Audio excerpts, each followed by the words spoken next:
নমস্কার বন্ধুরা, রান্না এন্ড ব্লগে আপনাদের সবাইকে জানাই স্বাগতম। আজকে আমি নিয়ে এসেছি তোমাদের জন্য ডিম আলুর চপ। দেখতেই পাচ্ছ তোমরা ডিম আলুর চপটা কত সুন্দর হয়েছে। তো চলো আমরা ডিম আলুর চপ কিভাবে বানাচ্ছি তোমরা দেখতে থাকো ভিডিওটা। এখানে আমি আলু সিদ্ধ করার জন্য প্রেসার কুকারে জল নিয়ে নিচ্ছি। আলুটা সবার প্রথমে সিদ্ধ করে নিব।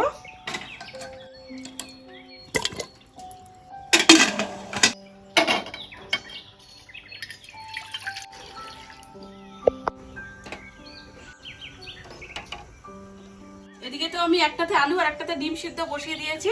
এগুলা সিদ্ধ হতে হতে ওদিকে আমি পেঁয়াজ আর লঙ্কাটা কেটে নিব।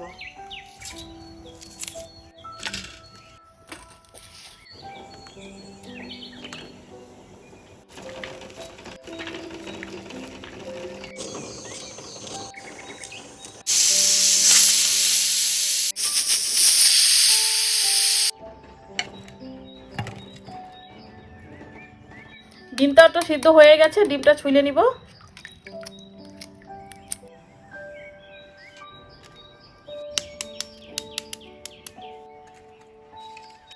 এই সিদ্ধ আলুটাই কিন্তু আমি ঘষে নিচ্ছি। ঘষে নিলে কি হবে, আমাদের ভালো হবে, কোনো দোলা দোলা হয়ে থাকবে না।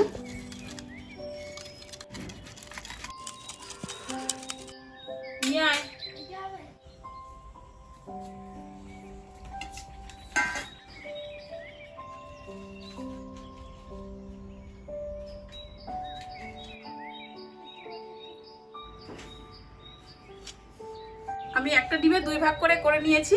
এখন আলুটা যে আছে, আলুটা আমাদের খুব ভালো করে ভাজতে হবে। আমাদের ডিমও রেডি হয়ে গেছে, এখন আলুটা ভাজবো। কড়াইতে দিয়ে দিচ্ছি আমি সাদা তেল। তেলটা খুব ভালো করে গরম হয়ে গেছে, দিয়ে দিচ্ছি পেঁয়াজ। তার সাথে দিয়ে দিলাম কাঁচা লঙ্কা। পেঁয়াজের সাথে দিয়ে দিলাম অল্প করে হলুদ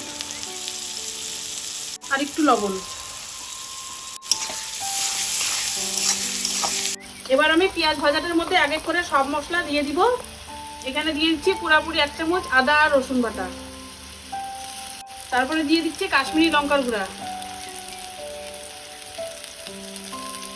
তারপরে দিয়ে দিলাম 1 চামচ মিট মশলা, জিরার গুঁড়া, তারপরে ধনে গুঁড়া।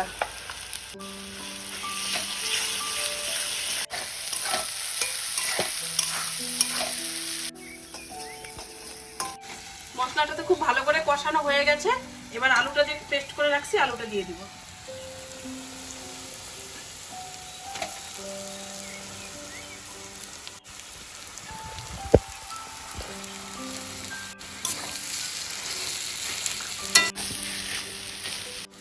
এবার দিয়ে দিচ্ছি স্বাদ মতো লবণ। এবার কিন্তু অনেকক্ষণ সময় ধরে আমাদের এটা খুব ভালো করে ভাজতে হবে।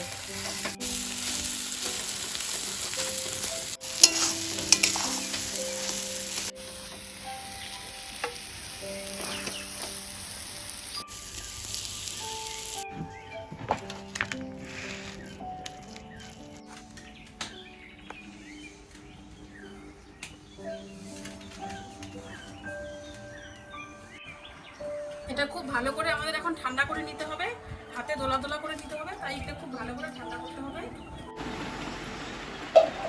এখানে আমি নিয়ে নিয়েছি আরো 3টা ডিম। দিয়ে দিচ্ছি খুব অল্প করে লবণ একটু।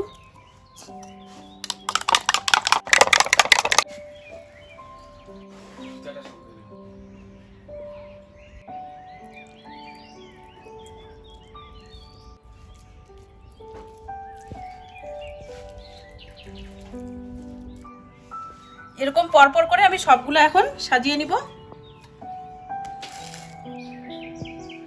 তোমরা দেখতেই পাচ্ছ আমি কিন্তু চপের সাইজগুলো আকারে অনেক বড় করছি একটুখানি, কারণ আমরা বাড়ির জন্য তো, তাই একটু বড় করলে অসুবিধা নাই। আর মানুষ যারা বিক্রি করে তাদের তো এত বড় করলে আর পোষাবে না, তাই আমরা বাড়ির জন্য একটু বড়ই করছি। আমি তো সবগুলো এরকম সাইজ করে নিয়ে নিয়েছি। এখন সুজির ওপরে দিতে হবে। এখানে নিয়ে নিয়েছি আমি সুজি।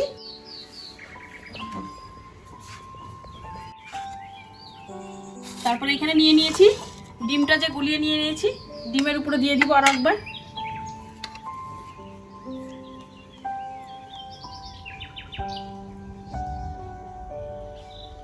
আরো একবার সুজির মধ্যে দিয়ে দিব।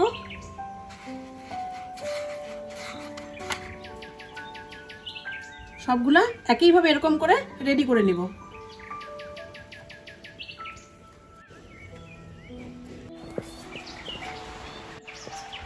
আমার তো সব রেডি করা হয়ে গেছে, এখন এগুলা ভাজে নেব।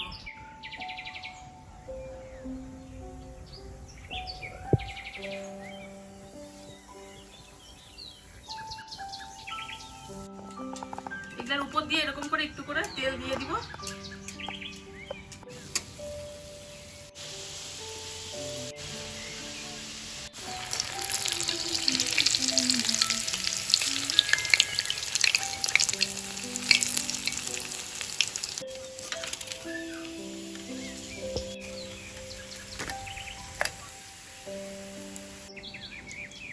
আমি তো এরকম করে ভাজে নিয়েছি, খুব সুন্দর করে ভাজতে হবে, একটু সময় লাগবে কিন্তু খেতেও ভালো লাগবে।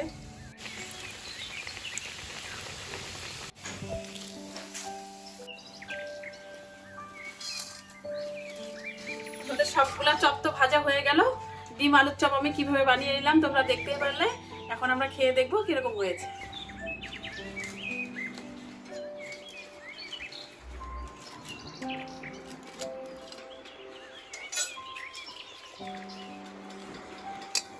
এখান থেকে দেখ।